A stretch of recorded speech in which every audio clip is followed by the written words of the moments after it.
Hello guys, good evening. Welcome sa bago nating channel. Ang channel na ito guys ay ginawa ko para sa mga baguhan sa trading. Usually kasi ako nagtitrade sa sa Binance. Ang Binance kasi pag beginner ka, ang hirap pa mag-trade doon kahit mag-deposit. Dami mo pang gagawin bago ka makapag-deposit, convert mo pa sa crypto. So ang ginawa ko, dito muna tayo dito tayo magtuturo or mag-tutorial sa binary option. Dito muna tayo magte-trade. Kasi ang binary option kasi may mga broker na nag-offer ng only $5 ang deposit. So dito sa account natin, kung makikita nyo guys yan, nag-deposit ako ng $5 dito. Ayan, may existing trade tayo. Tingnan natin kung mananalo ba ang trade na yan. So ganito kasi, ginawa ko ito guys para sabay tayong palaguin natin ang $5. Sabay tayong subscribe kayo guys kasi sabay tayong magpapalago ng money. So sa $5 na dineposit ko, ayan, nag-set up tayo ng isang trade. Makikita mo, ang trade na ginawa natin is, ang time frame is 1 minute and 30 seconds. Tapos amount is $1. So kung titingnan nyo ang balance ko, makikita nyo dyan. Ayan, nanalo ang nanalo ang trade natin. Yun, ang first trade natin. So makikita nyo ang balance 5.52. So ipapaliwanag ko kung paano mag-trade sa binary option. So sa ginawa nating trade, sa time frame na 1 minute and 30 seconds, dapat, tapos nag-buy tayo, buy ang ginawa natin doon. So dapat pagkatapos ng 1 minute and 30 seconds, kung baga nag-enter ka kung nag-entry ka sa ang entry mo is dito ka naka-entry. Tapos nag-buy ka. Pagdating ng time frame na 1 minute and 30 seconds, kasi may din yan, may 30 seconds, 1 minute, depende sa ilagay mong time. Sa atin, nilagay ko 1 minute and 30 seconds. So pag ang chart natin lumagpas sa entry natin, ito ang entry point natin, lumagpas tapos nakabay tayo, automatic mananalo yung trade mo. Pero pag ang dito sa baba tapos nakabay ka, tapos ang chart is mag-i-in yung trade mo, yung pagkatapos ng 1 minute 30 second mag-i-in ang chart dito, so talo yung trade mo. Yan lang ka simple. Vice versa lang yan. Kung naka-sell ka rin, pag nag-sell ka, dito ang entry mo sa sell. Tapos yung candlestick bumaba. Tapos dito ang trade, nag-in ang time frame mo na 1 minute 30 seconds. So panalo yung yung trade mo. So kung sa taas na naman, mag-in ang, tapos dito ang trend candlestick, so talo ka. Yun ang sa spirit of dito sa binary trading. Iba kasi sa Binance, kasi sa Binance or magte-trade ka doon, ang daming trade doon, may spot trading, yung future trading. Ang future trading kasi, example, logi ka na kasi dito na yung trade. Pwede mong automatic close kung umbaga gusto mo ng $1 lang logi mo, logi ka ng $1 tapos papababa pang trend, sa tingin mo bababa. So pwede mong i-close yun, automatic talo ka ng $1. Kung tataas naman ay hanggang magtataas talaga yun, hindi gaya dito na ito, papakita ko. Example, nag-trade tayo dito ng currencies. Ang currencies dito, ito makikita mo plus 92. So kung plus 92, ibig sabihin ang $1 mo mananalo ng $0.92. So kumbaga may tax yung broker na 8%. 8% ang nila sa broker. So may pwede ka rin mag-trade ng crypto dito guys. May cryptocurrency, yan, Bitcoin, Cardano, Polkadot, tapos may stock din. Ayan, Apple, American, Facebook, McDo, Intel. So ganyan lang ka ipapaliwanag natin yan. So lahat ipapaliwanag natin yan lahat. Huwag nyo lang pansinin muna yung mga natin, itong mga indicator. Huwag nyo munang pansinin ito, mga indicator ituro din natin yan. So sa ngayon kasi umpisa pa, ganun lang ang ano natin muna. So yan, kumbaga dito ito yung first na ano natin, first vlog natin. Kumbaga 5.54 dollars siya. So samahan nyo ako guys, mag-trade tayo dito, samahan nyo ako, papalaguin natin ang 5 dollars kung hanggang saan aabot. So sa trading kasi dapat may control ka sa sarili mo. Kumbaga trading as a business. Kumbaga kung may 5 dollars ka sa isang araw, 5 dollars ang ano mo, wag kang mag after na gusto mo ang 5 dollars mananalo ng 100 dollars. Walang ganyan. Hindi patsambahan na lang yan, paswertihan yan pag ganyan. Ang gagawin natin is kumbaga sure. Kumbaga sa 5 dollars mo, 1 trade lang tayo. 1 dollar okay na 'yun.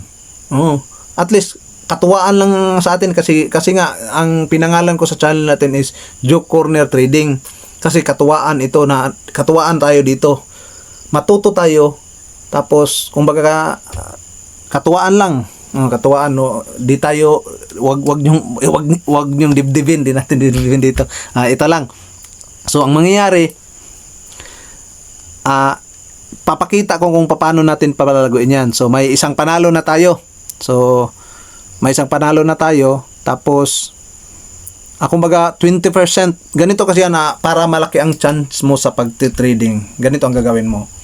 Kung gusto mo na malaki ang chance mo,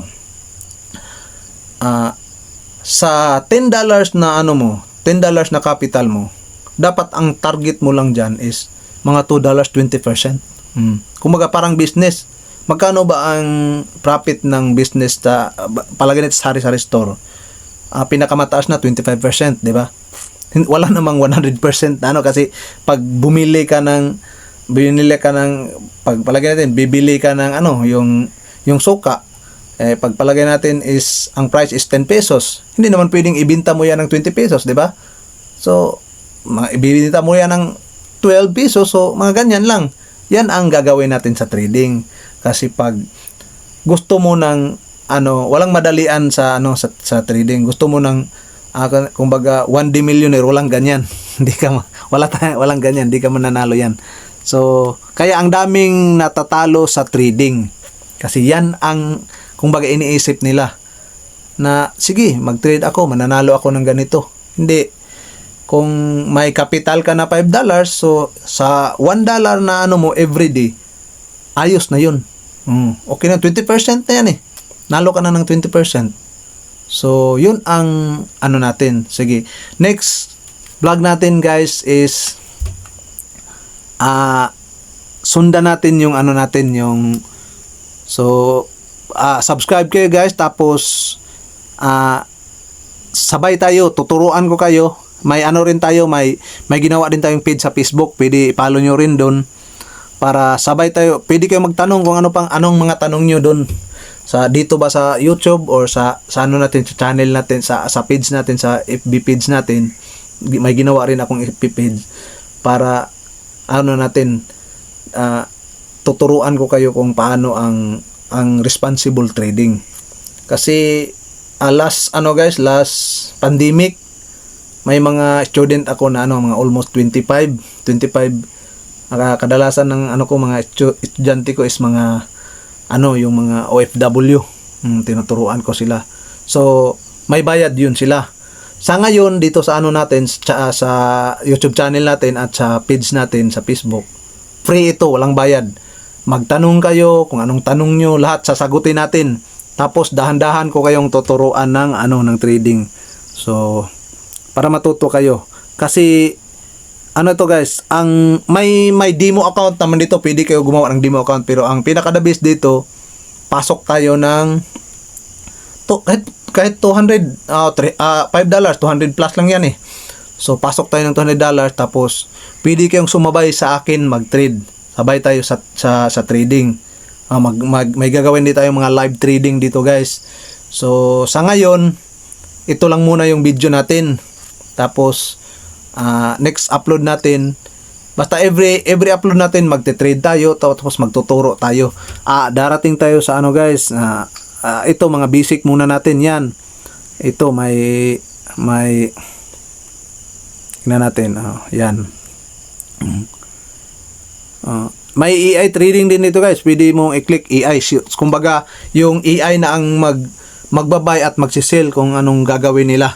So, the best talaga yung huwag tayong gumamit ng AI, yung tayo talaga. Yan, may mga indicator. Ang daming mga indicator dito guys. I-click natin to, mga indicators. Ang daming mga indicators dito. Pwede mong pagpipilian mga indicators. Tapos, paano mag-study ng candlestick. Ang dami pa natin dito, i-discuss or ituro sa inyo lahat. So, sa ngayon, ito lang muna. Tapos, next upload natin. So, kung may mga tanong kayo, so pwede kayo mag-message or mag-comment sa comment section, or mag-message kayo sa natin, FB page natin. Kasi bago pa itong channel natin. So, sabay tayong mag-trade. So, subscribe kayo guys. Sabay tayong mag-trade. Tapos, tuturuan ko kayo kung paano magkakaroon ng passive income. Nang hindi madalian. Kasi, alam naman natin ang trading risky. So may mga trading naman na hindi masyadong risky, kung yung mga spot trading sa Binance, hindi yun risky. Kumbaga paper loss ka lang, hindi ka matatalo yun doon. Paper loss lang. Dito kasi may losses talaga dito pag di ka marunong. So, kumbaga, pero ang pinaka-importante ganito lang yan. Pinaka-importante sa 10 trade mo, dapat minimum mong panalo dyan is 5 naman, 6. Kung mananalo ka ng 6, so di ka nalugi doon sa 10 trade mo. Tapos may talo kang 4. Yun lang ang pinaka-importante. So, kasi ang gagawin natin, kumbaga, ang greed kasi ang makakaano eh. Yung greed kasi ang nakakaano sa trading. Kasi yun nga ang sabi ko. Kung ang capital mo is $10, manalo ka ng $2, enough na. Okay na yun. Okay na yun. Kasi masanay ka nun, masanay ka hanggang masanay ka. Pag masanay ka na, so kung may kapital ka ng malaki, pagpalagay natin may kapital ka na 100,000. So sa isang araw, dahil nasanay na yung kumbaga yung sarili mo. So pasok mo sa trading, tapos sa isang araw manalo ka ng kahit 10%. So sa 100,000, 10,000. So mananalo ka ng 10,000, go ka na. Within that day, go ka na, hindi ka na magte-trade, di ba? Di nasanay yung sarili mo, di okay ang pagte-trade mo. Wag mong gusto mo 100,000 yung capital mo, gusto ko manalo ng 100,000, walang ganun. Mahirap yun. Paswertihan ang hinanap mo. Dito, walang paswertihan, hindi tayo gagawa ng ganyan. Ang gagawin natin is, kumbaga, gagawin natin ang trading na parang business. Kumbaga, passive income. So, mag-start muna tayo sa mga micro account. Kaya gumawa ako ng mga micro account. Itong channel na to para sa mga beginners, micro account, para maturuan yung mga beginners kung paano ang responsible trading. So, ito lang muna guys. So, maraming salamat at pa-subscribe na lang at sabayan nyo ako, kung baga sundan nyo ako kung paano natin palaguin ang natin, ang $5 natin. Sige, thank you. Maraming salamat.